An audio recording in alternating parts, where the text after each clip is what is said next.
Hello, dans cette vidéo, on va apprendre à modifier manuellement la forme de notre monde. On a des outils pour ça qui sont accessibles depuis cette liste de boutons. Cliquer sur un bouton va sélectionner l'outil correspondant et afficher son panneau de contrôle. Les panneaux contiennent entre autres des points d'interrogation qui sont des tooltips destinés à nous aider. Et puis on en a un plus général ici qui affiche tous les boutons utilisables. Quand on est prêt, on peut activer le mode d'édition ici et commencer à sculpter. En règle générale, le clic gauche va souvent appliquer l'effet en ajoutant du terrain, tandis que le clic droit va appliquer l'effet en supprimant du terrain. On peut scroller la molette de la souris dans les deux sens pour accroître ou décroître la taille de la brosse qui est visible ici. Et en maintenant la touche Shift ou majuscule enfoncée pendant qu'on scrolle, on va faire tourner la brosse, ce qui n'est pas visible sur cette brosse mais deviendra utile quand on utilisera des images ici. On peut annuler ou refaire nos actions précédentes en utilisant ces boutons ou les raccourcis standards CTRL-Z et CTRL-Y. Une chose importante à savoir, c'est que cet historique peut consommer beaucoup de mémoire et donc il sera effacé à chaque fois qu'on quittera le mode d'édition. Donc dès qu'on le quitte, on ne peut plus revenir en arrière. Si on n'est pas content de ce qu'on a fait, on peut effacer la totalité des modifications manuelles avec ce bouton qui est protégé par le mécanisme habituel de sécurité en deux temps. Une autre chose qu'il ne faut pas oublier, c'est que toutes nos modifications sont locales jusqu'à ce qu'on les valide avec les boutons appliqués ici. Donc ce n'est qu'après cette validation que les données seront envoyées au client, donc n'oubliez pas d'appliquer. Les outils fonctionnent à peu près tous de la même manière, donc je ne vais pas les décrire un par un. Mais deux d'entre eux sont un petit peu spéciaux et réclament plus d'attention, donc on va les détailler. Le premier, c'est la sphère qui est ici. Elle est spéciale parce qu'elle nous permet de créer de la matière directement dans le vide. Quand on la sélectionne, elle est en l'air par défaut à une distance choisie. On peut naturellement changer sa distance, sa taille, et on a des options pour choisir comment elle va se déplacer dans l'air, mais ici on va tout garder par défaut. Donc cette sphère est spéciale parce qu'elle peut être créée directement dans l'air, et ensuite on peut l'étendre en utilisant les autres outils. Okay. On peut aussi l'envoyer sous terre avec un clic droit pour créer une grotte qu'on peut ensuite habiller avec les autres outils. Oups, un peu rapide ici. Ok. Voilà pour la sphère. Le deuxième outil spécial, c'est certainement la vedette du show. Il s'agit de l'outil de surface, qui est ici. À première vue, il ne paye pas de mine, mais il a une arme secrète. Et parce qu'ils partagent cette arme avec l'outil de peinture, ils doivent partager leur panneau d'interface, ce qui rend ce panneau beaucoup plus intimidant qu'il ne devrait l'être. On va regarder comment il est organisé. On a trois choses importantes ici. L'outil de sculpture, l'outil de peinture qui est grisé ici, et la brosse qui peut être utilisée avec les deux et qui est grisée ici. On peut sélectionner la sculpture ou la peinture avec ces cases. L'outil de peinture sera décrit dans son propre tuto et donc on ne va pas s'en occuper ici. Et puis on peut activer ou désactiver la brosse en utilisant cette case. Alors comment ça fonctionne? Une fois que la brosse est activée, on peut sélectionner une image dans cette liste. On va choisir une colline et on a deux sortes d'images. Certaines sont en noir et blanc et d'autres en couleur. On va prendre celle-là qui ressemble à du vomi de clown parce qu'elle va me permettre de vous expliquer deux choses importantes avant de continuer.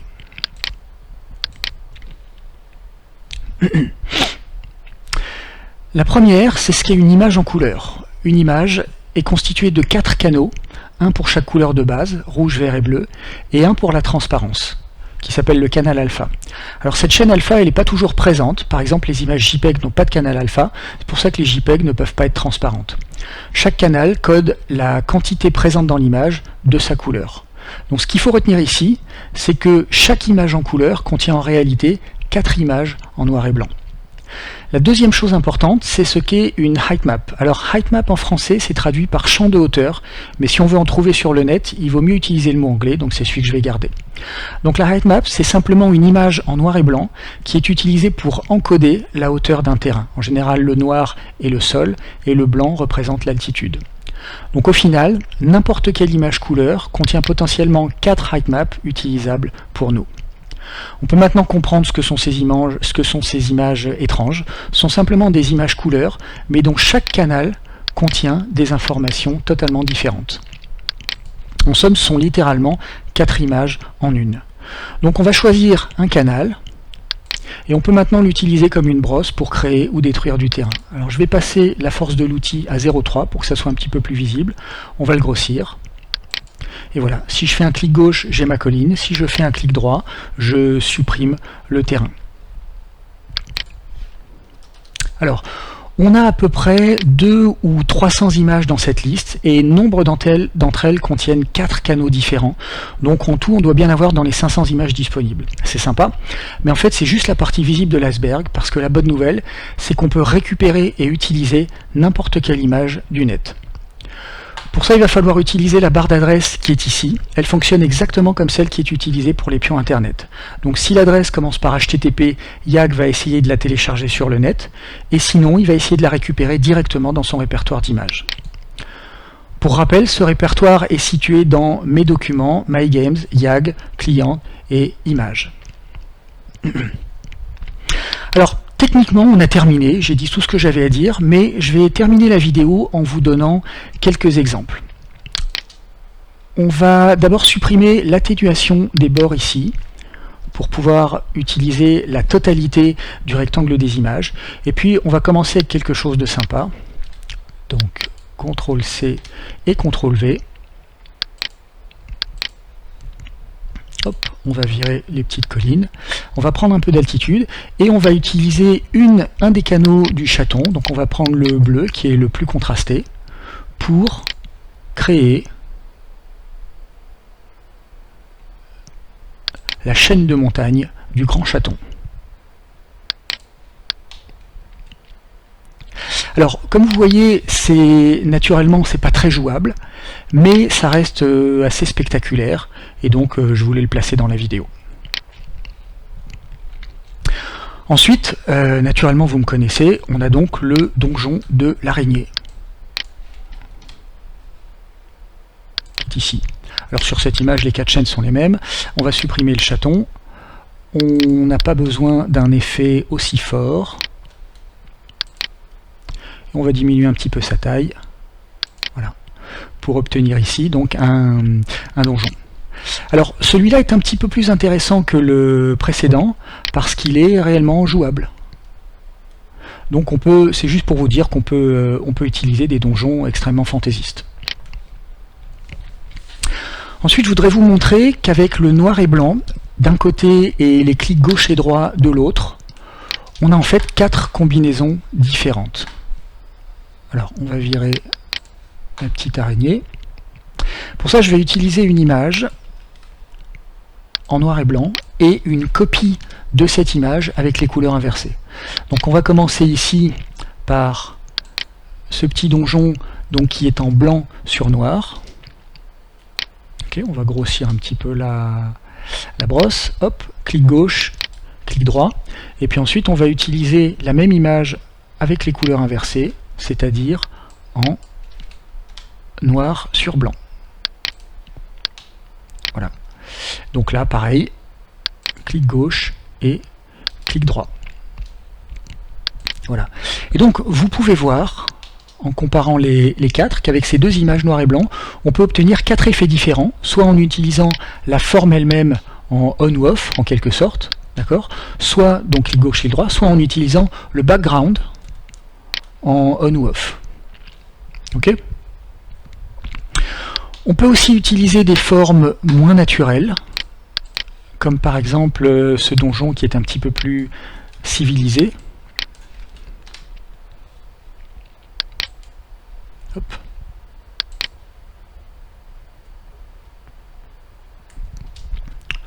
On va le mettre comme ça.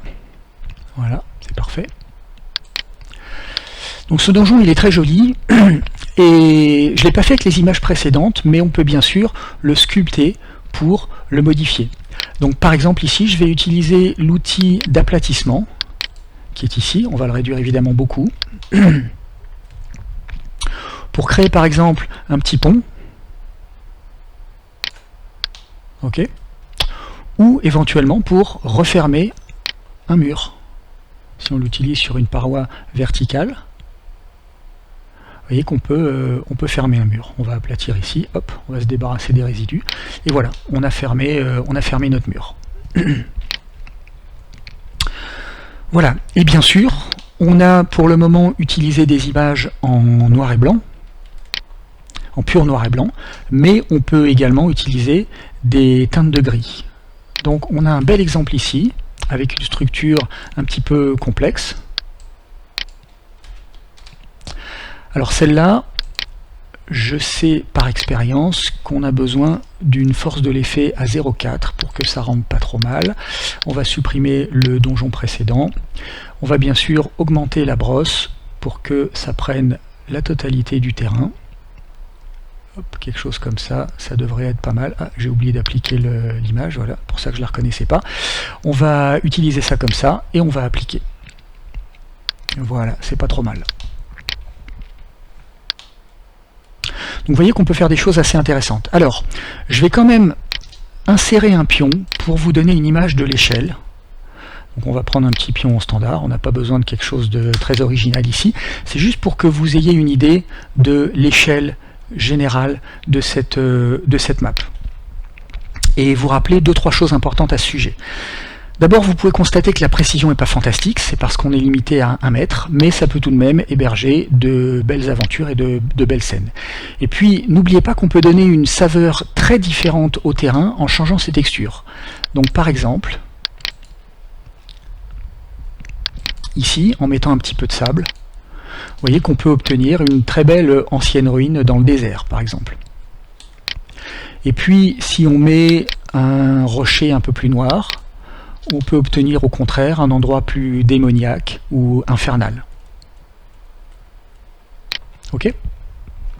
Voilà, donc souvenez-vous que ces structures, ce type de structure-là, ne vont bien fonctionner qu'aux grandes échelles. Cet outil a été réglé dans YAG pour gérer les grands paysages, pas des petites choses intimes et détaillées, donc on est toujours limité par la précision de 1 mètre. Et pour le moment en tout cas, ça n'est pas modifiable dans YAG. Ben voilà, je vais arrêter la vidéo ici, je vous remercie de l'avoir regardée, j'espère que vous l'avez appréciée, puis si c'est le cas, ben on se retrouve dans la prochaine. Merci, ciao.